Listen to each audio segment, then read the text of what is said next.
Que la paix et la grâce du Seigneur soient avec vous. Salut à toutes et à tous. Aujourd'hui, nous sommes dans un monde où les hommes ne veulent plus faire du bien sans l'intérêt qu'ils peuvent recevoir en retour. Aujourd'hui, les gens font des cadeaux en fonction de ce que telle personne pourra lui faire plus tard. Et aujourd'hui, les gens n'invitent plus les gens aux fêtes juste pour les inviter. Ils invitent en fonction de ce qu'ils peuvent recevoir de cette personne comme enveloppe, participation financière et tout. Mais qu'est-ce que Jésus nous dit par rapport à cela? J'ai lu quelque chose aujourd'hui qui m'a marqué. Aujourd'hui, vous allez voir des gens qui vont te dire, eh, tu ne m'as pas souhaité joyeux anniversaire, ne sois pas étonné s'il ne te souhaite pas joyeux anniversaire. Tu ne m'as pas mis en statut, ne sois pas étonné s'il ne te met pas en statut. Ça, Jésus est comme ça. Et je vais vous montrer un verset qui m'a marqué et vous allez apprendre quelque chose. C'est dans Luc. Alors, Luc, chapitre 14, 12 à 14, Jésus dit ceci.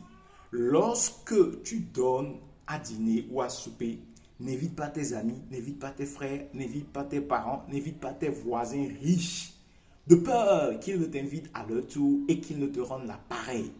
Qu'ils ne te rendent l'appareil.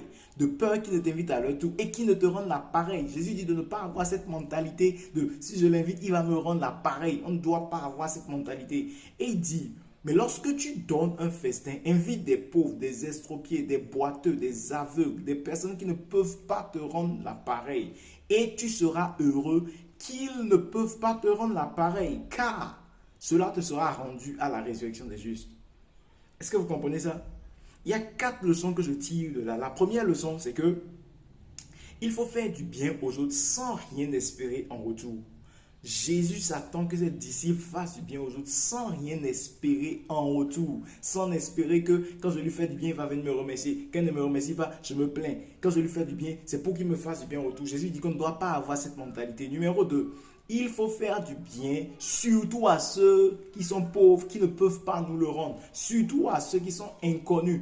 Apprenons à faire du bien à ceux qui ne peuvent pas nous le rendre, car ainsi notre récompense sera grande. Numéro 3, il faut compter sur Dieu pour nous récompenser et ne pas nous fâcher quand les autres ne réagissent pas. Ah, lui, là, pour sa fête, je l'ai aidé à 100 000. Lui, il veut m'aider, maintenant il envoie 25 000. Non, c'est Dieu qui récompense. Lui, là, je lui ai fait ceci, il ne m'a même pas remercié. C'est pour toi-même que tu as semé dans sa vie et tu vas récolter ce que tu as semé. Et numéro 4, il ne faut plus espérer un merci de quelqu'un. Hein? Quand tu fais ça là, c'est en comptant sur Dieu. Apprenons à compter sur Dieu pour faire du bien aux autres et surtout faire du bien à ceux qui ne peuvent pas nous le rendre. Ne faisons plus du bien, ne faisons plus des dons en fonction de ce que nous pouvons obtenir en retour. C'était la parole du jour tirée des paroles de Jésus dans Luc 14. Shalom, c'était le pasteur Kevin. Sois béni. Si tu as été béni, partage avec quelqu'un afin qu'il soit aussi béni. Rendez-vous demain. Bénédiction.